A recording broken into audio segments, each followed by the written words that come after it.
There are a lot of even Trump voters from the last election who are souring on him, who feel betrayed because he did not promise Project 2025. He didn't promise this agenda they're seeing. He promised lower prices of eggs and bread and to make their lives better. And instead, he's doing a golden ballroom. Instead, he's invading American cities. Where the hell is this coming from? And it's our job to welcome those people to these rallies, to welcome those people into these sides. We don't have to agree on everything. And if we agree on everything, we need a bigger crowd that doesn't agree on everything. What we need to agree on is we don't do kings in America, and we're moving beyond this period, that this era that we're living through is temporary, and we will be replaced by one of accountability and reform, and that's right around the corner.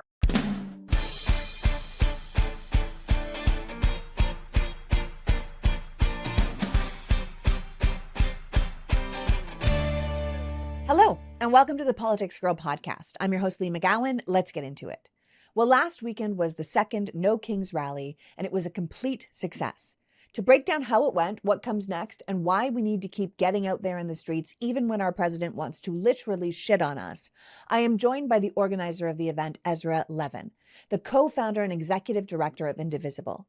Ezra started Indivisible with his wife, Leah Greenberg, with the vision of a real democracy of, by, and for the people. It was founded in response to Trump's first election, knowing that he was a symptom of a sick democracy and not the cause. Since then, it has become an incredible grassroots movement of thousands of local groups across the nation with the mission to elect progressive leaders, rebuild democracy, and defeat the Trump agenda. So without further ado, please welcome my guest, one of GQ's 50 most powerful people in Trump's Washington, number 2 on Politico's list of top thinkers, doers, and visionaries, and the co-founder and executive director of Indivisible, Ezra Levin. Welcome back, Ezra. Hey, great to see you. Oh my gosh. Thank you for coming. What a weekend we just had. As one of the main visionaries of the No Kings rallies, give me your thoughts on how you're feeling right now and how you think it all went. I am exhilarated. I am exhausted. I am elated. What are other E words? It was incredible, Lee. It was incredible. I mean, some context. So the largest protest in the first Trump term was families belong together. Incredible, powerful, meaningful events. 750 events all over the country. It was great. And also, we roughly doubled that with Hands Off in April. We then almost doubled Hands Off with No Kings 2 in June. That was 2,100 events and 5 million people. And then on Saturday, we had 7 million people out at more than 2,700 events. It is, without any caveats, the largest peaceful protest in American history.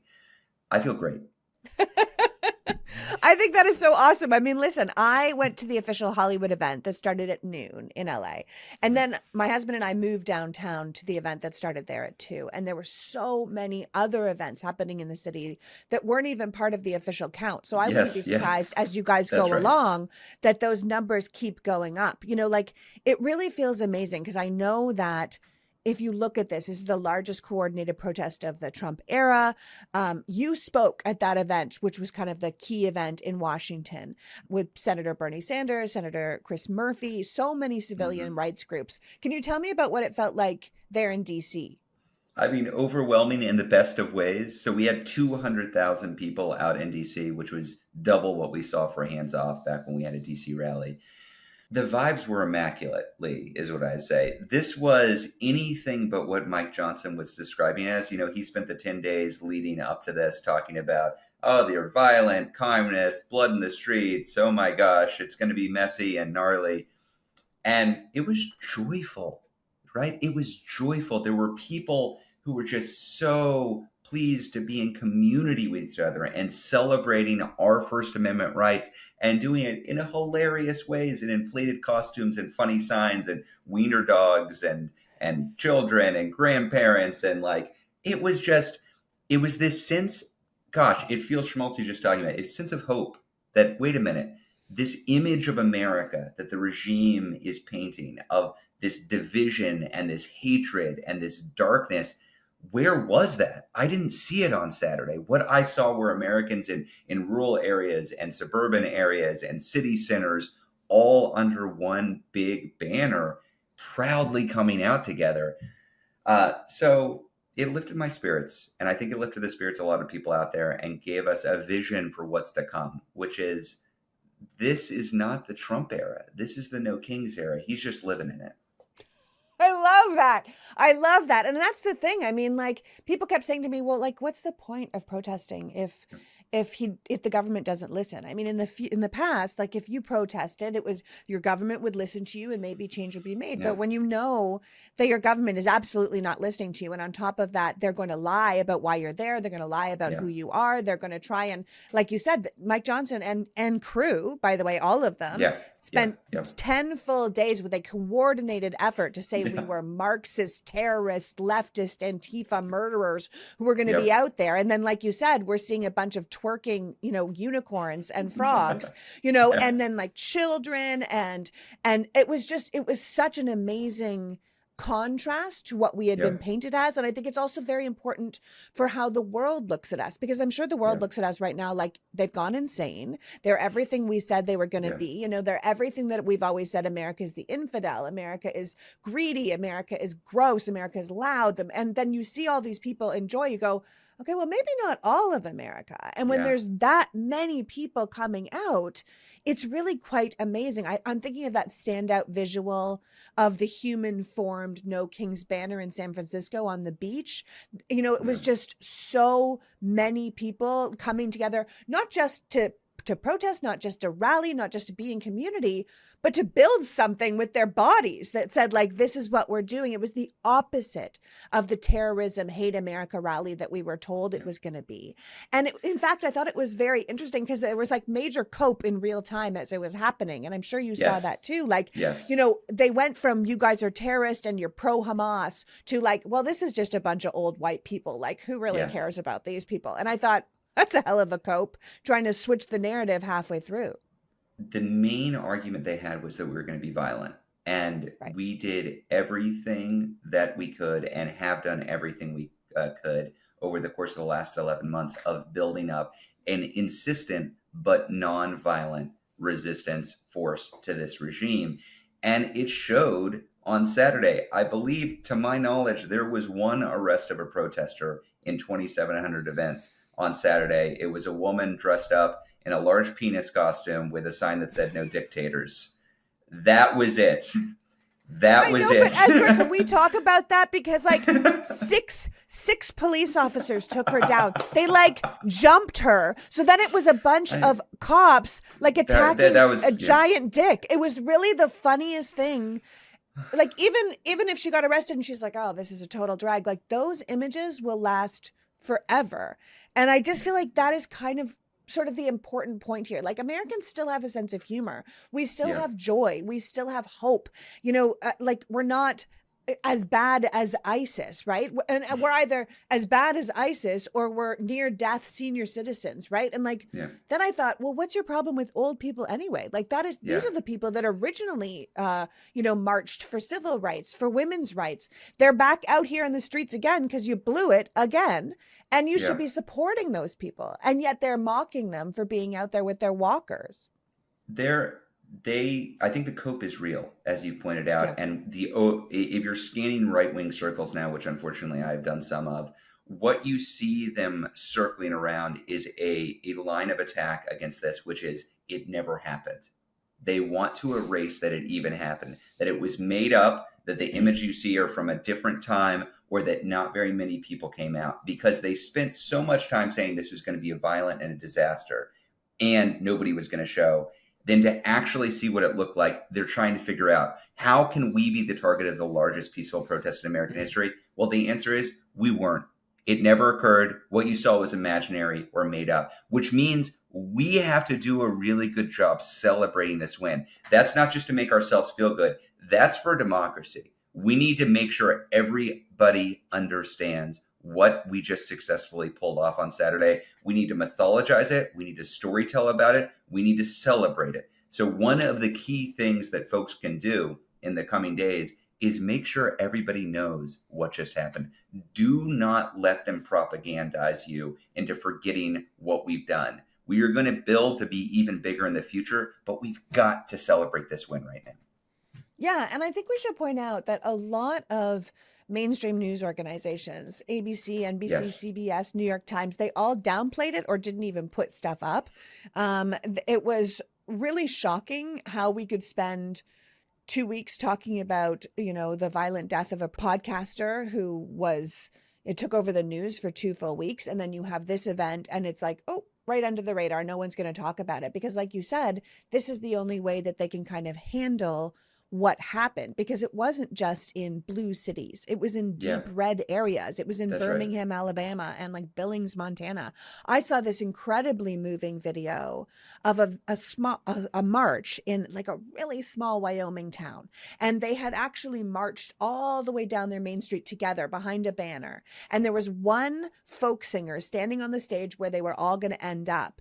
And she was singing This Land Is Your Land, like really Oh, sweetly and quietly as the entire march came up. And she said, I've never been so moved because my town is small. My town is red. And here were 10,000 people coming towards me as I sang about the love of my country. And I think like, yeah, man, that's what we need to be celebrating. That's what we need to be putting out, because there were international events on this. There were events in other countries of the world. So don't tell us it didn't happen, because it certainly didn't. It might not be being presented by American media, but it certainly was in the UK. It was in Spain. It was all over the place.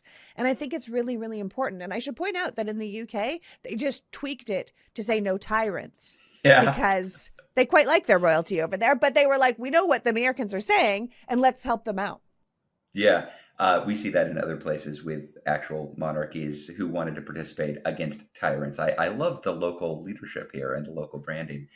I think that they are going to try to act like this didn't happen, but they're not going to succeed. It was too meaningful to too many people, and it is part of a trend. 3 million, 5 million, 7 million, it will be bigger next. And I think they are scrambling. They're between a rock and a hard place. Their approval ratings are in the toilet. This shutdown they have no way out of. The American people don't support what they are doing to the country. They don't like that their insurance premiums are going to go up. They don't like their cities are being invaded and occupied. They don't like the secret police force that they are currently recruiting for through Spotify ads and Hulu ads.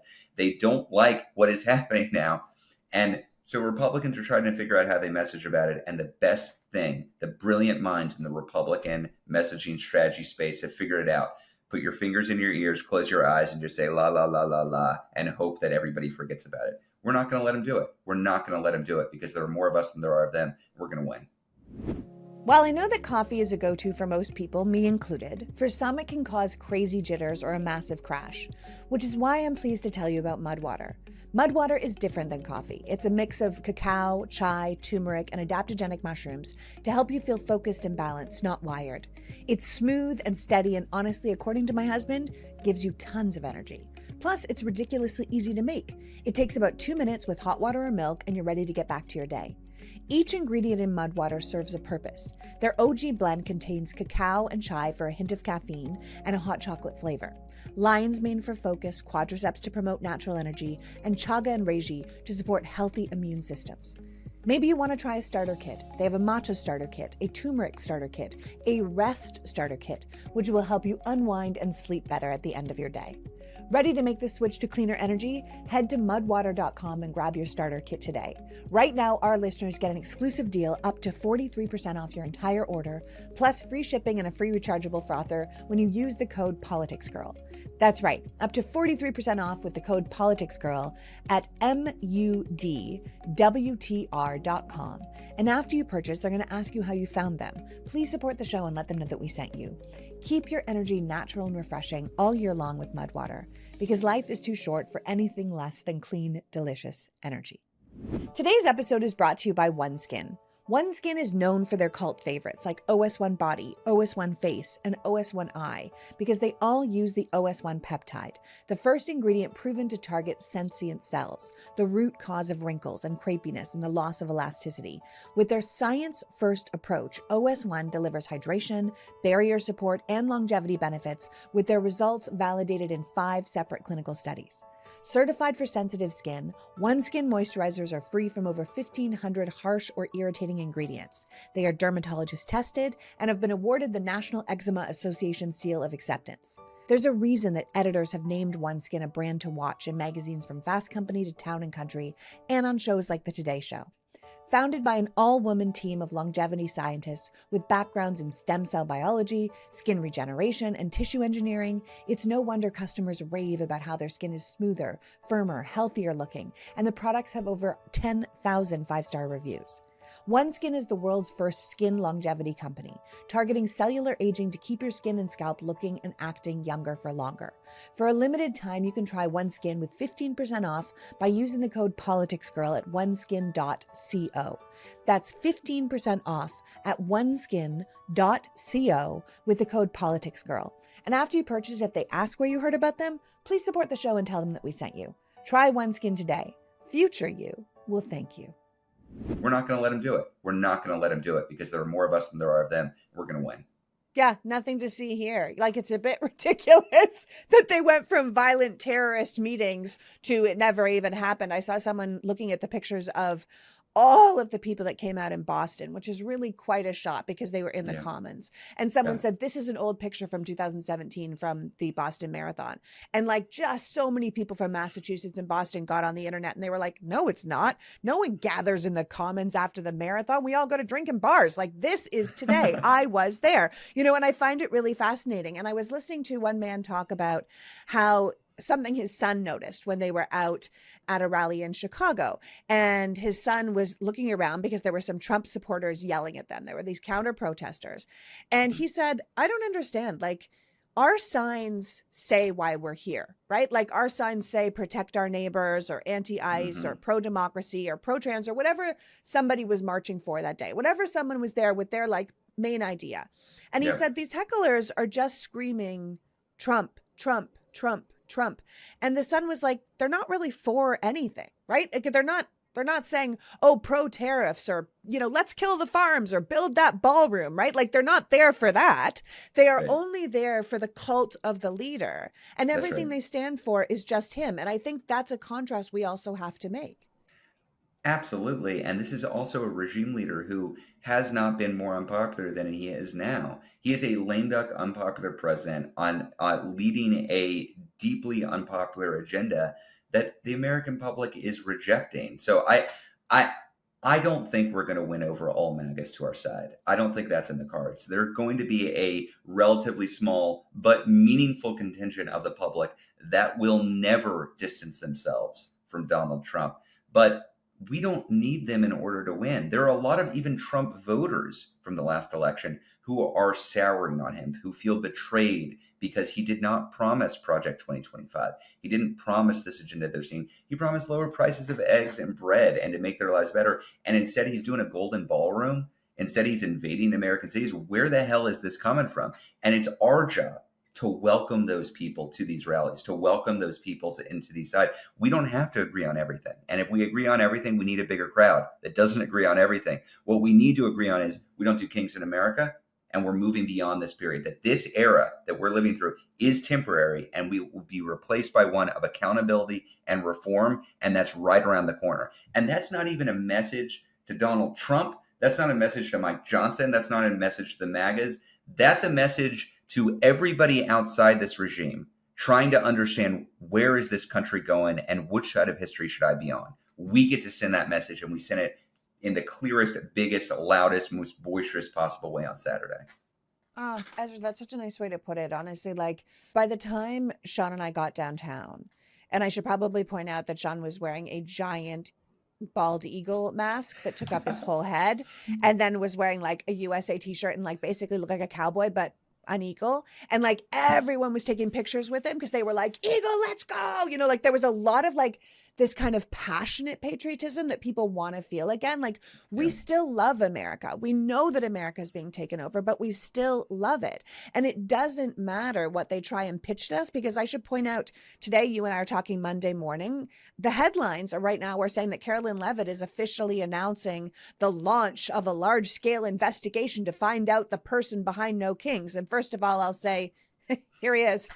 You don't have to have a large scale investigation. But also, I thought it was Soros. I thought it was Antifa. I thought it was, the pro-Hamas wing of the violent Democratic Party. Like, now they're going to launch an investigation. The whole thing seems ridiculous to me.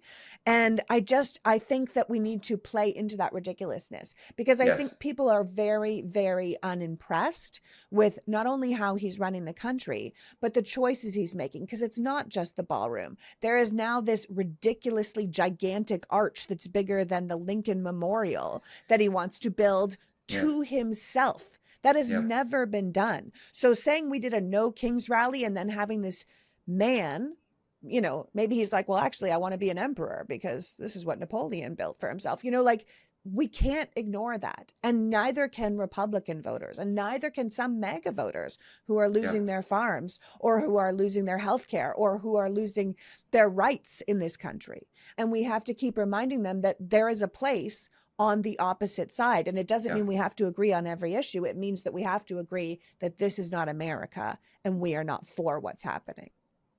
And the good news for us and the scary news for the regime is they can come after me, they can come after Soros, they can come after some Democratic politician.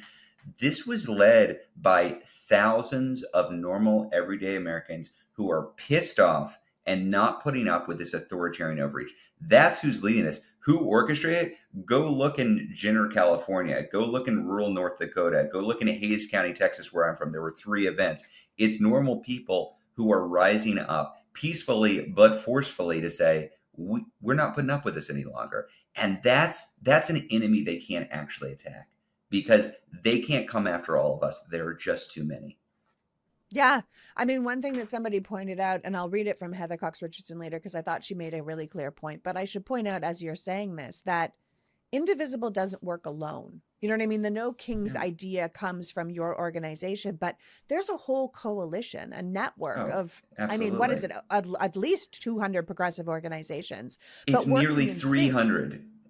300 organizations. The Okay. unions like AFT, other grassroots groups like 5051 and Move On, Good Government Groups, Public Citizen, Right. ACLU. This is a huge coalition of folks who is part of this. And then an even huger coalition of grassroots organizers, normal everyday Americans putting it together. Yeah. And I also know that there's a number of Democratic groups who had marches and events, but can't even be counted in the official numbers because That's right. Indivisible doesn't work with political parties, right? Yeah, But that's right. you've created this movement of thousands of group leaders, just working together in regular action in their communities against this kind of very destructive regime. And I think people need to know that it's not just one group, one donor, one person. This is Americans coming together to work together for a better America. I mean, that's the whole theory, right? We believe that politics is too important to be left to the politicians, and that if we're going to have a democracy, we do. If we're going to have a democracy, we can't just consume, consume, consume. Look, it's important to be informed. It's important to know who's out there doing work and what bills are up and what the immediate threat is in Congress or in your state legislature. I mean, that is all useful, but politics is what we do. It is a participatory sport. And if we want this democracy to work, we can't let them divide us and isolate us and make us feel powerless. We have to take our power, which is ours, and organize it. And so I don't think this thing succeeds in any form of top-down structure. The only way it succeeds is if all of us figure out a way to participate meaningfully. Maybe that means joining your local Indivisible group or a local Working Families Party or local Sunrise or other local organizing home. I actually, look, I'm with Indivisible, so I like Indivisible, but I don't particularly care. I want you organizing wherever you feel that you are home. And I have a faith that good things will flow from that. We are going to have a better democracy if you get engaged. But that means at some point, turning off the TV, closing the computer, and meeting face to face with fellow Americans in your community to figure out what the hell we do. Which is one of the beauties of these rallies, because Yeah. you're out in the street with tons of other Americans that aren't like you, people taking photos together, people cheering together, people singing together. And that wouldn't necessarily Yeah. be the people that you would hang out with on a daily basis. Yes. And I think it's a great reminder of the country as a whole and who we are Yeah. and what we actually look like. I think it's fascinating. I'm going to read you what I think Heather Cox Richardson put so brilliantly, because she wrote it this morning and I was like, oh, I have to read this to Ezra. And she said, there are people saying, what's the point? The government doesn't care what they're going to do and they're going to lie about it anyway. So she comes in and she says, in her most recent letters to an American, which I think people should go and read and subscribe to, she said, How much difference will the No King's Day protests, even as big as they were, make in the face of the administration's attempt to get rid of our democratic political system and replace it with authoritarianism? What good is an inflatable frog against federal agents? Scholars of social movements note that large, fun marches full of art and music expand connections and make people more willing to take risks against growing state power. They build larger communities by creating new images that bring together recognizable images from the past, but in new ways, helping more people see themselves in such an opposition.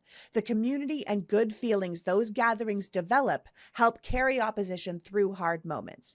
And then she notes that yesterday, on Saturday, every single rally, including the ones in small towns, were bigger than the surrounding police force available.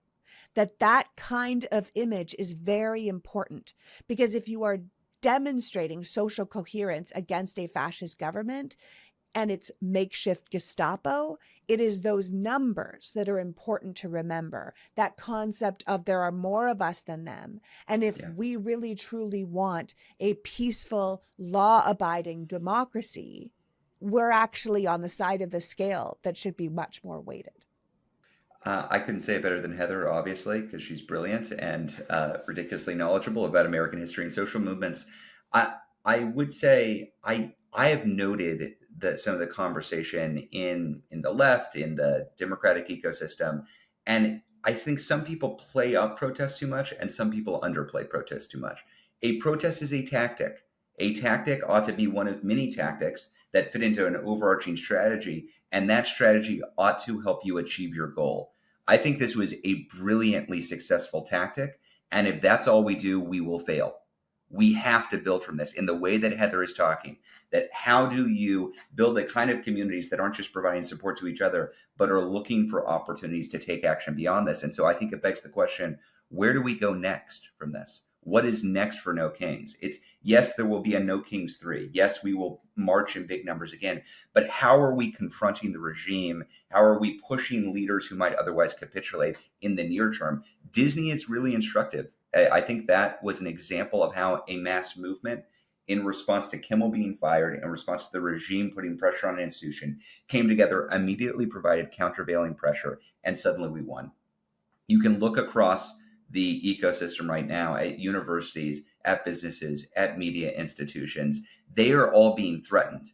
We need to be a force that shows up for democracy and makes clear to them, you got to stand with us. This is a time to choose sides. You should be choosing our side now. But we got to do that in a rapid response way. I think successful movements don't just get bigger. We are getting bigger. They don't just get more unified. We are getting more unified. They don't just reduce the popularity of the regime. It is less popular than it was before. They also diversify their tactics. They mature and they grow and they experiment. We got to do that. We got to move forward beyond No Kings 2. As incredible and exciting as historic as it was, we got to build more. And we got to ask more of people, not less of them. They are now comfortable showing up at a protest. Great. What are you comfortable boycotting? What kind of community group are you comfortable getting together? Are you going to show up in mass the next time a specific institution gets pushed by the regime and they need to find their courage? We've got to do that. And I think what we show is we've got the numbers. We just got to organize it now. Absolutely. And listen, before we talk about what comes next for you guys at Indivisible, I would like to talk a little bit about the White House's response to these rallies, because it was so kind of shocking to me, honestly. And I don't know why I can still be shocked. I really don't. You've probably heard about our next sponsor, iRestore, on TV. It's an at-home hair regrowth system clinically proven to help regrow hair using 300 lasers and 200 LEDs that send light therapy directly into your scalp from the comfort of your own home. So if you have thinning hair and you would rather have healthier, fuller hair, iRestore Elite is for you. I got one for my husband. Sean's in his late 40s and he's in great shape, but he is conscious that his hairline is creeping back and he does not like it. So he's now just popping on the iRestore while we're watching a movie or while he's working from home and allowing science to do its thing. And this is science. The iRestore is the most advanced hair regrowth technology because it's equipped with trademarked VIXO lasers that feature wider beams of red light so they cover more scalp and surface area, which increases follicle stimulation for better and more consistent results. In a 4-month double-blind clinical study performed by a board-certified dermatologist and laser surgeon, nearly every participant saw an increase in hair growth with the iRestore laser and LED technology. And they stand by what they can do, which is why iRestore offers a 12-month money-back guarantee.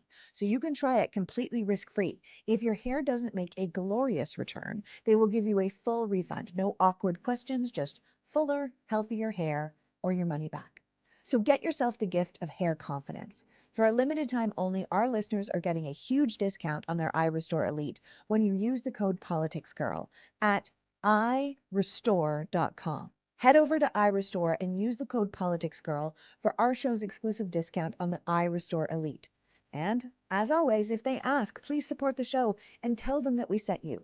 I'm telling you that I understand that hair loss is incredibly frustrating, but now there is something you can do with iRestore. The Politics Girl podcast is now sponsored by Parallel. Parallel are doctor-made vitamins for women at every stage of their lives. Instead of just having women continue to take this one-size-fits-all vitamin, Parallel is reinventing vitamins from the ground up. The first OBGYN-founded vitamin company, Parallel is defining a new era of women's health, one where supplements understand your hormones and your stage of life. Parallel creates targeted nutrition for every phase: menstrual health, fertility, pregnancy, postpartum, perimenopausal. It's products made by people who understand the people they're making it for. A vitamin company for women founded by actual doctors who specialize in women's health. So go to their website and check out if Parallel is right for you. There's a reason Glossy called it the wellness brand of the year. Because why shouldn't your supplements change as your life changes? Why shouldn't you have targeted support for every stage you find yourself in? Made with bioavailable ingredients your body can actually absorb, all powders are safe for pregnancy and breastfeeding, but designed for all stages of life. They even have daily powders that include protein, electrolytes, and help with sleep support. Exclusive to our listeners right now, new customers can enjoy 20% off their first order with the code PoliticsGirl when they visit parallelhealth.com. That's PERELEL health.com. Code PoliticsGirl. I would like to talk a little bit about the White House's response to these rallies because it was so kind of shocking to me, honestly. And I don't know why I can still be shocked. I really don't. I was speaking earlier about the right-wing cope with the, well, everyone is old and decrepit anyway, so why do we have to care? That attempt at a narrative change. But JD Vance posted an AI video of Trump being crowned the king, juxtaposed with the Democrats kneeling during the BLM protests, as if they were all bowing to King Trump. And then Trump himself posted this AI-generated video on True Social, which showed him in a crown, flying a jet labeled King Trump, literally dumping a payload of shit on all of the protesters. And the whole thing was obviously disgusting, but beyond unpresidential, so disrespectful to the First Amendment, to the American people. And I found that both videos, both responses from the president and the vice president were not only humiliating for the country, but that this is our leaders and this is how they behave. But it was just so indicative of what this type of leadership is really offering us, which is kind of this weird bro looking out for ourselves, like they are perpetual trolls rather than leaders. I agree with everything you've just said. And I think Donald Trump, JD Vance, this regime has showed us who they are repeatedly. My two responses to this were less absolute shock that look at them do the most disgusting thing they possibly could do, and more, one, this seemed like a real life version of that meme. And another thing, don't say I was mad. I wasn't mad. Don't put in the paper I was mad. They so clearly were upset at seeing a historic peaceful protest that all they could do was lash out with these ridiculous videos. But then the second thing is just how much of a failure establishment media has been covering this regime and covering how they operate in the world. Because I'm glad that we're talking about these videos, and I think we should note exactly how disgusting and unpresidential and embarrassing they are at a global scale. But where's the New York Times talking about this? How many think pieces were written when Hillary Clinton said deplorables about the MAGA? And that was a word she said, a defensible, accurate word that she said. And Donald Trump can tweet a video of himself as king attacking peaceful protesters and dumping shit on them, and the New York Times doesn't cover it. What world are we living in? Why is that acceptable? Why do we treat it's not even just a both sides thing. He gets a pass. The regime gets a pass, and it just demonstrates to me how important it is for us to support, give our eyeballs, give our subscriptions, give our money to alternate sources of media in this country, because the establishment media is not going to cover in the full breadth and depth what is actually happening. Yeah, it's quite shocking, honestly. Like, I really couldn't believe that no one was talking about it. And like you said, Trump gets a pass, but it's also like we've come to this point where it doesn't matter what he does because people say, oh, it's just Trump being Trump. You're like, he's the president of the United States. Like, we had a month-long heart attack when Barack Obama wore a tan suit. You know what I mean? Like, this is insane that we have come to a level now that everything he does is excused because it's him. And I think we have to be really clear that it's not just these silly memes. It's not just him being a disgusting pig saying things like grab women by the pussy, which we also just zoomed by. It Yeah. is things like JD Vance and Pete Hegseth doing a counter event on the same day as No Kings, this high profile military demonstration at Camp Pendleton, ostensibly for the Marine Corps' 250th anniversary. But I mean, it was really a counter protest, really. And California had to close the I-5. And if you don't live in California, that is a huge 8 to 10 sometimes lane freeway for the safety of the people, because they were going to fire live rounds over the freeway.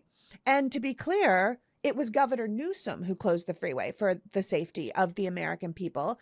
And one of those rounds detonated too soon and ended up damaging one of the VP's own security cars.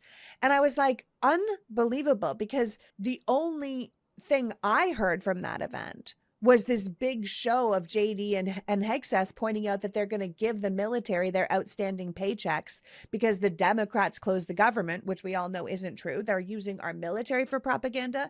They're using their lies about the shutdown for propaganda.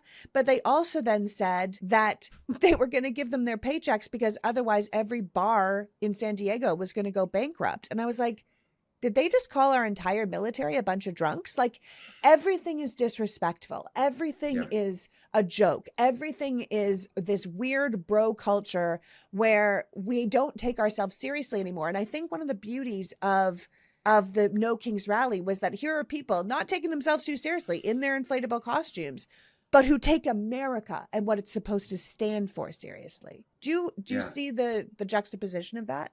Well, absolutely. Look, the regime can afford to be feared. It wants to be feared. It wants It needs conflict. to be feared. Yeah, It it needs to needs be to be feared. feared. It does not want to be ridiculed. That is a threat to it. If a lot of people feel comfortable enough in their own power to make fun of the regime, to show up in a ridiculous costume in opposition to National Guard or ICE troops out there terrorizing their communities, that bursts the bubble. It jumbles the whole thing, because the image they want is we are at war with each other.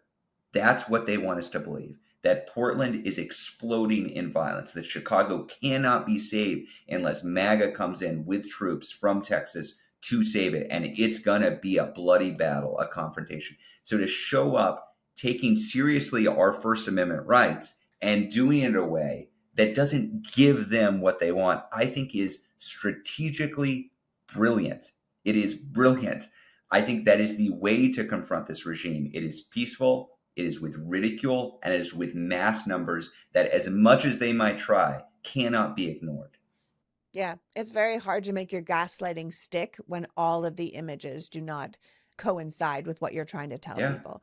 So listen, no matter how successful these events were, the right clearly has no designs to stop doubling down on their right. propaganda. I know that Mike Johnson is still saying that these protests indicate the rise of Marxism in the Democratic Party, and he said the protests were not about people but about a dangerous ideology, this anti-American ideology that goes against everything we stand for.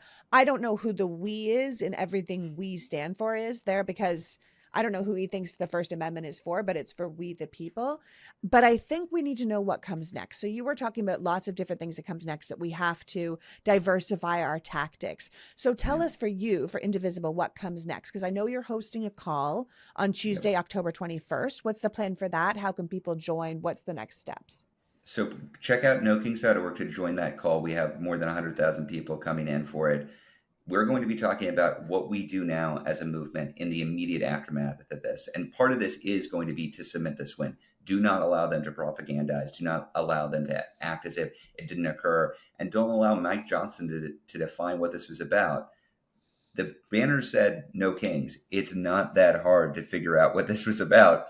He opposes that. I understand. He is supportive of monarchical rule. That's his right as an American. He is allowed to support kingly rule. I think it's stupid, and I think it's unpopular, and I think he'll lose. But we're pretty clear about what we're about, and we're pretty clear how many Americans showed up, because it's the most Americans that have ever showed up for any day of protest in the history of the country. So coming out on Tuesday and being in community with all of us to talk about what the next steps are, I think is key. And yes, I do think there will be a No Kings the Third. But before that, we're going to have to respond to the overreach from this regime. And I think that's very clearly economic pressure and organized, targeted campaigns against institutions that are being threatened. We see some fight out there, Lee. We see some fight. We see universities starting to push back. We see even Disney responding to the pressure that we bring. We see individual businesses at the local level deciding not to support ICE and to support immigrants very, very clearly and publicly. These are steps in the right direction. When we build a mass movement, this doesn't just change overnight. This is a campaign where first we have 3 million, then we have 5 million, then we have 7 million. First we have Harvard University, then we have Princeton, then we have University of Texas, then we have others. First we have ABC News. We're going to get more, but we've got to do that work.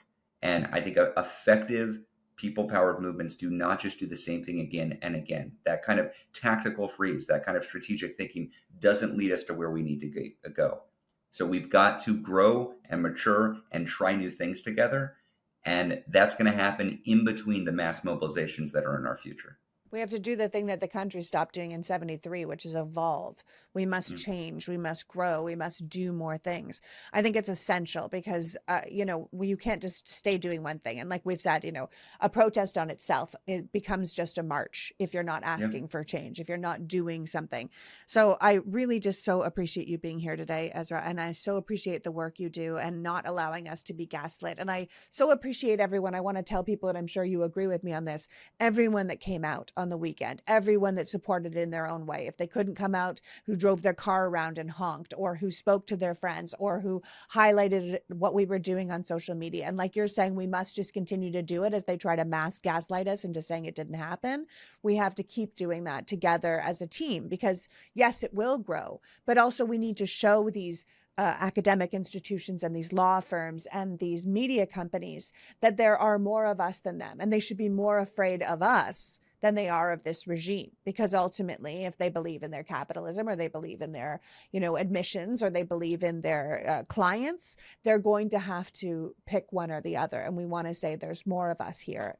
Choose us. Choose America. That's right. And just to be clear, there's more of us and we're all leading it. I am not the leader of this movement. There are thousands upon thousands of people who put together these protests on Saturday. And then there are millions upon millions of people, many of whom never went to a protest before in their life, who decided this was the moment. That's success, y'all. That's the dream, that we are all figuring a way to participate ourselves. So by creating welcoming communities for people to be part of, and not just to donate or not just to sign a box, but actually to do the work of defending democracy, that's how we win. And that is exactly what we're building. So I do hope people come out on Tuesday to figure out how they can get plugged into the next steps. And they do that by going to nokings.org, and it'll give them all the information. That's right. Nokings.org. How else can they follow your work, Ezra, in the future to support what No Kings is doing and to support what Indivisible is doing? Go to indivisible.org. You can sign up for our list. And more importantly, you can find your local Indivisible group. There are 2,400 of them all around the country. There's probably one near you. If there's not, start an Indivisible group. Get a couple of friends together. Be that local organized community. You can do it. That's how all of the Indivisible groups have been formed. This is a big way of how we've put on the largest protest in American history with massive coalition partners. These are normal, everyday Americans who are deciding to show up. It's not somebody writing in on a knight in shining armor to save us. That's not how this works. We're saving us, all of us together, and you're welcome to be part of it. So yeah, check out Indivisible.org. Find me on Blue Sky. Hit me up. We're always organizing together. We're always having a conversation together. Nobody has all the answers, but collectively, we've got the solution. Oh, Ezra, thank you so much for joining us today. I mean, last time you were here talking to me, you reminded us that people who seek to destroy democracy want to do it in the dark. They want us to feel alone. And so it's so essential that we gather together and we keep shining a light on these people and their behavior, because this is a way to not only show our unity in opposing this regime, but to prove to ourselves that we have friends everywhere, fellow countrymen who really want the same things we do, which is freedom and fairness and justice and stability, and of course, democracy. And I think at the very end, I will add to that accountability, because that's what I want to see as well. Lee, thanks for being such a bright light in the darkness. Love you guys. Keep up the great work. So that was Ezra Levin reminding us that politics is too important to be left to the politicians, that politics is what we do, that we have to take back our power, that the No Kings rallies on the weekend were incredibly successful, but if that's all we do, it won't be enough. We have to keep growing and diversifying our tactics to respond to the constant unchecked overreach of this regime. That it is not just about one day of protests. A protest is a tactic, but is only one of many. And if you are interested in next steps, I encourage you to join the No Kings call today, Tuesday, October 21st at nokings.org. Or if you're listening to this later, go to indivisible.org to listen to what they said or get direction to find or start a group. For now, keep talking about the rallies, keep telling the stories, celebrate what we did, and do not let our country be gaslit in real time. We are here, we are unhappy with the direction our country is taking, and we aren't going to take it lying down. I want to thank Ezra for joining us today and you for caring enough about democracy to be here. Until next week, PG out. Before you go, if you're already a premium member of this podcast, thank you. And if you're not, I want to ask you to support my work. We are living through an absolute propaganda nightmare right now. And if the mainstream media's response to these protests tells us anything, as Ezra said, we require alternative sources of media. So if you see worth in what we're doing here, please consider becoming a member of PoliticsGirl Premium by going to PoliticsGirl.com and signing up. You will get this podcast ad-free along with my rants sent directly to your inbox. So even if my work is silenced on social media, you will still get access to the truth. There is a link to sign up in the bio of this episode, but also at PoliticsGirl.com. And as always, please like, follow, and share this podcast so we can grow the audience, because the more people who have access to real information, the better chance we have to unite in truth and fight back in solidarity. As always, thank you for your time and support. The Politics Girl podcast is written and performed by me, Lee McGowan, and produced and edited by Happy Warrior Entertainment. All rights reserved.